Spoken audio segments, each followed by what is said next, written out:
Guna mempermudah proses perizinan, Presiden Joko Widodo meresmikan Sistem Online Single Submission atau OSS. Peresmian berlangsung di Kantor Badan Koordinasi Penanaman Modal atau BKPM Senin pagi. Menurut Jokowi, reformasi kemudahan layanan perizinan ini bertujuan memberi kemudahan berusaha bagi usaha mikro, kecil, menengah, serta mendorong lebih banyak wirausaha baru. Dengan diresmikannya OSS ini, diharapkan transformasi sektor informal menjadi sektor formal bisa lebih cepat, yang berdampak pada terbukanya lapangan pekerjaan baru.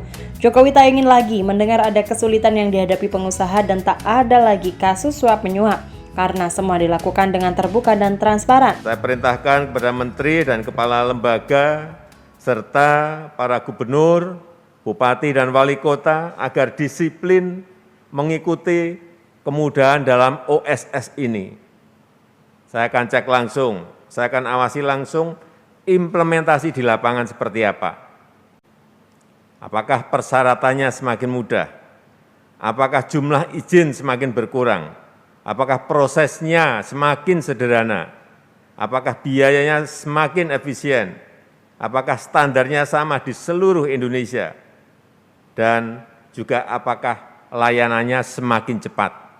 Ini yang akan saya ikuti. Kalau ini bisa kita laksanakan,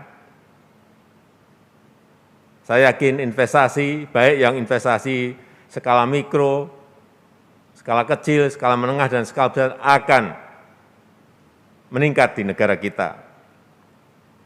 Saya juga ingin tekankan bahwa layanan OSS berbasis risiko tidak untuk mengebiri kewenangan daerah, tadi sudah disampaikan oleh Menteri Investasi, tapi justru memberikan standar layanan bagi semua tingkatan pemerintah yang mengeluarkan izin, baik di level pusat maupun di level daerah, agar tanggung jawabnya semakin jelas dan layanannya juga makin sinergis. Saya sudah banyak mendengar aspirasi para pelaku usaha dari yang kecil, menengah, sampai yang besar, yang mereka sampaikan semuanya sama. Para pelaku usaha membutuhkan layanan yang mudah, yang cepat, dan yang tidak berbelit-belit.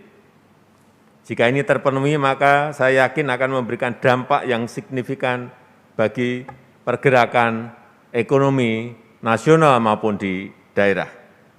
Kedua, saya juga yakinkan kepada para pengusaha, para investor dalam maupun luar negeri, kepada pelaku UMKM maupun pengusaha besar, agar memanfaatkan layanan yang super mudah ini dengan sebaik-baiknya, agar meningkatkan volume investasi dan membuka lapangan pekerjaan yang seluas-luasnya.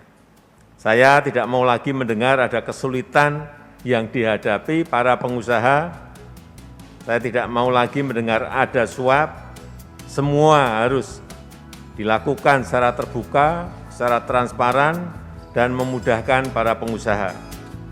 Jika ada aparat pemerintah yang tidak bersih, yang mencoba-coba, laporkan pada saya. Dengan tegas, Jokowi meminta seluruh pihak agar melaporkan langsung kepadanya apabila menemukan aparat pemerintah yang tidak bersih dan mencoba untuk mencari keuntungan dari proses perizinan. Jokowi berharap para pengusaha baik dari dalam dan luar negeri hingga pelaku UMKM dapat memanfaatkan layanan sistem OSS dengan sebaik-baiknya untuk meningkatkan volume investasi di Indonesia.